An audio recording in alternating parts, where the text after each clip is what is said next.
Hello. Welcome back to a continuation of my saga. I hope everything's been well in your life and your world.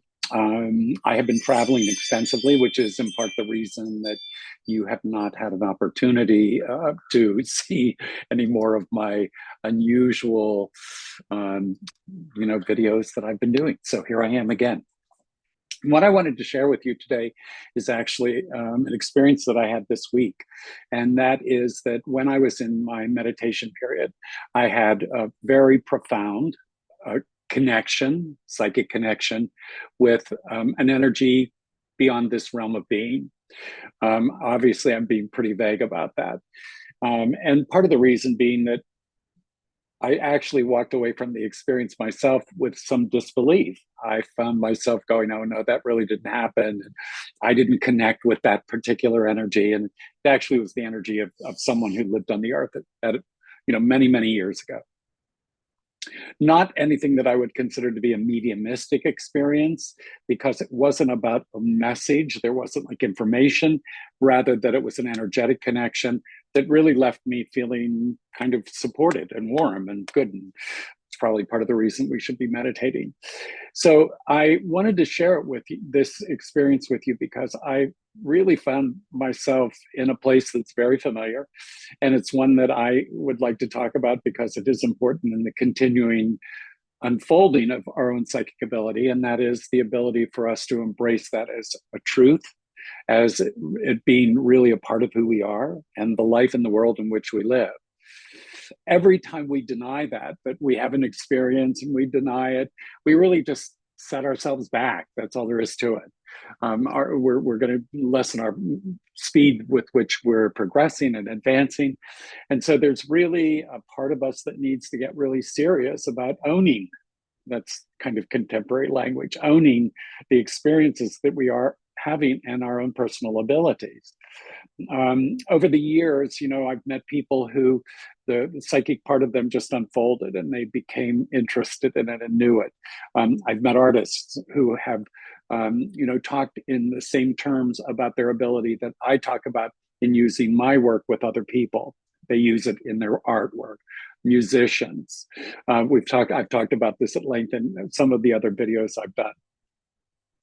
So I think today the question for you is, looking at this video and understanding what I'm talking about, is asking yourself to really do some deeper work on what does it mean for you to embrace the psychic part of who you are? What is the point of it? What's your purpose? What's the reason? Why would you want to or not want to do this? For many people, it may be very obvious, and for others, it may take a while to be able to really come to grips or understand what is happening. Why are they motivated? Over the years, I've had a tremendous number of clients who I've really been very strong with, maybe even a little bit over the line strong with, suggesting to them their own psychic ability being existent and that they're operating on that level. So here I am again talking about it, but it was really important for me to share with you that I had this, really life-changing experience. And it was probably on Wednesday this week, and I'm still walking with the echo of the experience. And there's still that part of me that's arguing and fighting that it didn't happen and it didn't go on. Now, I know that it did because it's so strong and it's staying with me.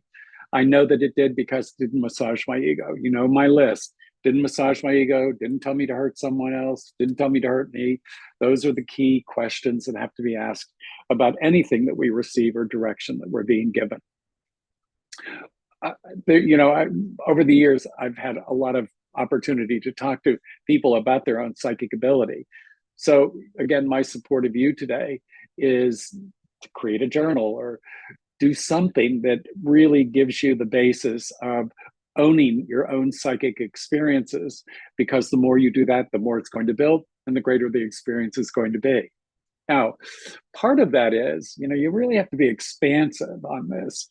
You really have to expand your thinking beyond the realm of the world in which you live, which is from this physical world where everything is seen, you can hear, physical senses work, to the invisible world. There is certainly something emotional for a lot of people in that expansive moment of going there.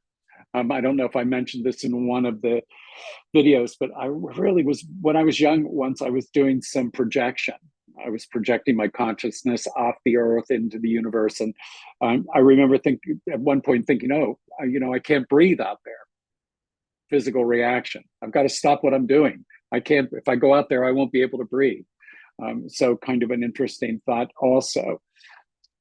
This point being, what does it mean to you to really expand the realm of what your belief is, the realm of which you are willing to operate your life in your world? It's an important question. For a lot of people, it leaves them not feeling very safe because we know we've worked all of our lives in the physical world. Now to be working in a new world where we're not quite getting the amount of feedback or physical kind of feedback that we get in our world.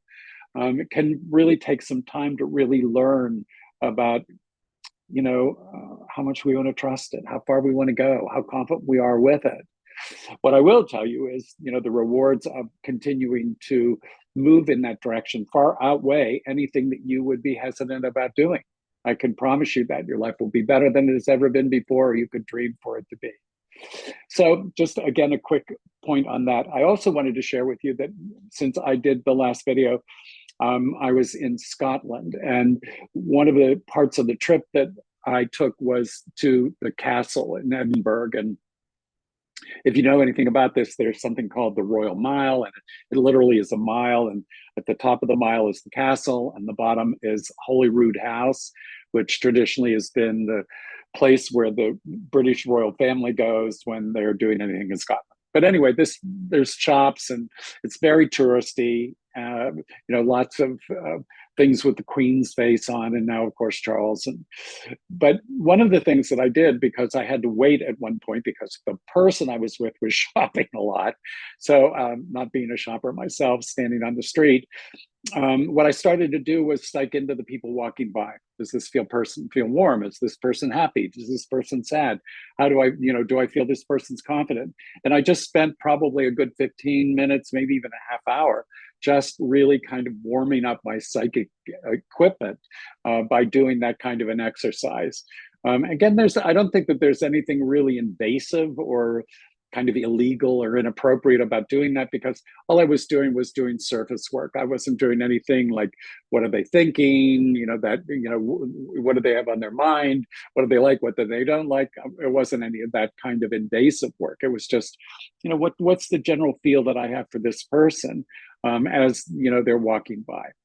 So, I talked about that time on the subway where I would, living in New York, being on the subway, go up and down, exercising my, my psychic senses. Who is this person? What are they? Blah, blah, blah, all of that kind of thing, and asking questions. And you can do that. So again, more reinforcement, more support. But I think it's really important for you to ask some really important questions, like, what do I want? Why am I chasing this? Or if it's just appearing for you, I think that there's a really appropriate question about, what does it mean for me? Those are really important questions to be answered, because ultimately they are going to set the pace for your unfolding. Faster, slower, clearer, whatever it needs to be done. As again, I always invite you, if you have any comments or questions, please feel free to contact me. And wherever you are in the world today and whatever you're doing, I hope you're having a wonderful day. Thanks so much. Thanks for tuning in.